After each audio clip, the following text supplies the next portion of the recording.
আলোচনা করব পুরনো জিনিস নতুন করে স্টার্ট করেছি আমার আশা থাকবে এখান থেকে র ট্যালেন্ট বেরোবে এবং এটা আর যাতে কখনোই এটা অন্য কেউ কোনো ব্যক্তিগত স্বার্থ চরিতার্থ করার জন্য যাতে এটা ইনফ্লুয়েন্স করতে না পারে এটা যদি আমাদের সবার খেয়াল রাখতে হবে এবং এখানে আমি সবসময় একটা বলে থাকি সবার আগে ক্রিকেট এবং দেশ তারপরে আমরা বাকি সবাই যারা আছি সেটা সবারই আমার মাথায় রাখতে হবে এবং সবাইকে ধন্যবাদ জানাচ্ছি আমি এই টুর্নামেন্টে সফলভাবে শেষ করার জন্য 60টা টিম খেলেছে 6টা মাঠে এটা অবিশ্বাস্য কত ম্যাচ আমি তো বলতেও পারবো না 150 ম্যাচ আনবিলিভেবল 150-এর উপরে ম্যাচ সো এটা সফলভাবে এবং আপনারা জানেন যে এবার আমাদের যেই স্কেডিউল ছিল right from third division second division first division and premier league সবগুলো ম্যাচ টাইমলি শেষ হয়েছে ইনক্লুডিং কোয়ালিফাইং সো আমাদের যদি আমরা জানি কোনো এক্সটার্নাল ইনফ্লুয়েন্স না থাকে যে কোনো জিনিস কিন্তু আমরা অত্যন্ত চমৎকারভাবে শেষ করতে পারি যেটা আবার প্রমাণিত হয়েছে আমি আশা করব আমরা ক্রিকেটের বিষয়ে আরও এগিয়ে যাব এবং আমাদের দেশে মাঝখানে যে ভ্যাকিউমটা হয়েছে বা যে স্পেসটা তৈরি হয়েছে এবং যেই পাইপলাইনটা নষ্ট হয়েছে এটা আমরা চেষ্টা করব যাতে আগামী 3-4 বছরের মধ্যে এটা আমরা পূরণ করতে পারি এটা আমার প্রত্যাশা থাকবে সবাইকে ধন্যবাদ কোনো প্রশ্ন থাকে বলে দাও কয়টা কোশ্চেন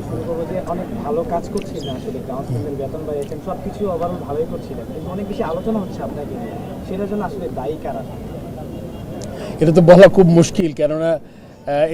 এই জায়গাটা ক্রিকেট বোর্ডের প্রেসিডেন্টের অনেক ধরনের ইন্টারেস্ট আছে এখানে তো তারা হতে পারে এবং আমরা আসলে অনেক সময় আমি জানি না ভালো কাজগুলো নিচে পড়ে যায় অন্য আউটার মানে এক্সটার্নাল ইনফ্লুয়েন্সে সো আমরা চেষ্টা করব দুটোই করব ভালো কাজের প্রশংসা করব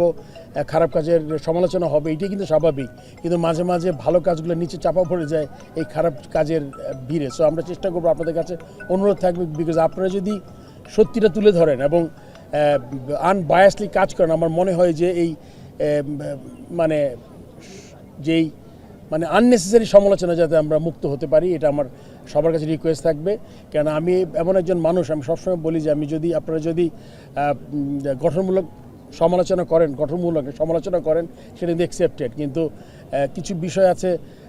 মানে আননেসেসারি করা আর কি সো সেটা আমি আশা করবো যেটা না করলেই ভালো আর আমরা মেইন ফোকাসটা সরে যায় তাইলে আপনি যদি ক্রিকেটের যে মেইন ফোকাস আমার দায়িত্বটা কী বাংলাদেশ ক্রিকেটকে এগিয়ে নিয়ে যাওয়া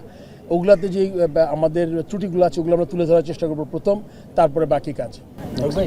একটা কথা বলতে চাচ্ছি সেটা হচ্ছে যে লাস্ট জিম্বাবুয়ের বিপক্ষে আমরা যেভাবে জিতেছি আসলে জিম্বাবুয়ের বিপক্ষে কিন্তু এভাবেই জেতার কথা বাংলাদেশে আমরা যে প্রাইভেট ক্রিকেট খেলি আসলে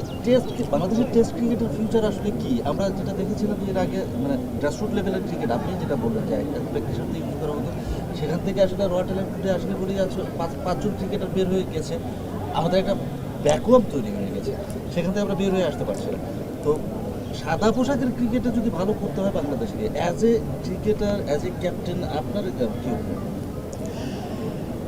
যেটা হচ্ছিল কি আমরা সবসময় মনে করি যে আপনি যদি টেস্ট ক্রিকেট কেন বলি লঙ্গার version is real test of your character temperament so সেটা কিন্তু আপনি দেখবেন অনেক দেশ আছে অন্য ফর্মেট অনেক ভালো করলেও এখন কিন্তু টেস্ট ক্রিকেটে খুবই তলানিতে আমি যদি নাম নাও করি আপনারা বুঝে যাবেন যে কারা এখন সো এইটাতে ভালো করার জন্য কিন্তু নির্দিষ্ট পরিকল্পনা আপনার অবশ্যই ভালো কন্ডিশনে ম্যাচ খেলা এবং প্লেয়ারদের সুযোগ সুবিধা বৃদ্ধি করা সুযোগ সুবিধা শুধুমাত্র টাকা পয়সা নয় কিন্তু আপনার ফ্যাসিলিটিস ড্রেসিং রুম উইকেট যেখানে খেলবেন আপনি ট্রান্সপোর্টেশন সব জিনিস যদি আমরা ইমপ্রুভ করতে পারি আই এম শিওর এটা কি হঠাৎ করে হবে না মনে করেন জিনিসটা হবে কি যে আপনি প্রায়োরিটি দিচ্ছেন কতটুকু টেস্ট ম্যাচে ভালো করার যে প্রায়োরিটি আমরা ঠিক মতো দেই আর এখন আমাদের দেশে আপনি মনে করেন একটা ছোটোখাটো ট্রানজিশনে চলছে কিন্তু আমাদের 3-4-5টা অনেক এক্সপিরিয়েন্স প্লেয়ার কিন্তু চলে যাচ্ছে এটা কিন্তু যে কোনো দেশের ক্ষেত্রে এই ইয়েটা তৈরি হয়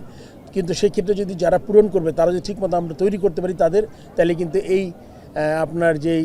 যারা টপ প্লেয়ার মাঝে মাঝে রিটায়ার করবেন একটা স্বাভাবিক প্রক্রিয়া কিন্তু আমাদের নজর রাখতে হবে যে আমাদের পাইপলাইনটা আমরা ঠিক মতো এগিয়ে দিতে পারছি কিনা এটা খুব ইম্পর্টেন্ট পাইপলাইনটা যেটা আমি বলেছি একটু আগেও যে আমাদের পাইপলাইন আপনার এখনও জিনিসটা ভাঙা অবস্থায় আছে এটি নিয়ে আমাদের আরও বিশাল পরিকল্পনা করতে হবে সো দ্যাট আমরা রেগুলার বেসিসে প্লেয়ার পাই যারা ন্যাশনাল টিমকে ফিট করবে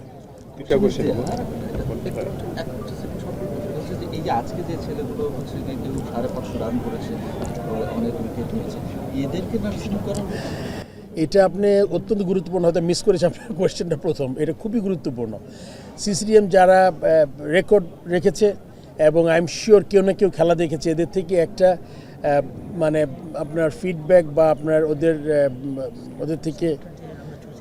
সিলেক্টর অলরেডি আছে, এদের থেকে আমরা চেষ্টা করব যে একটা পুল করার,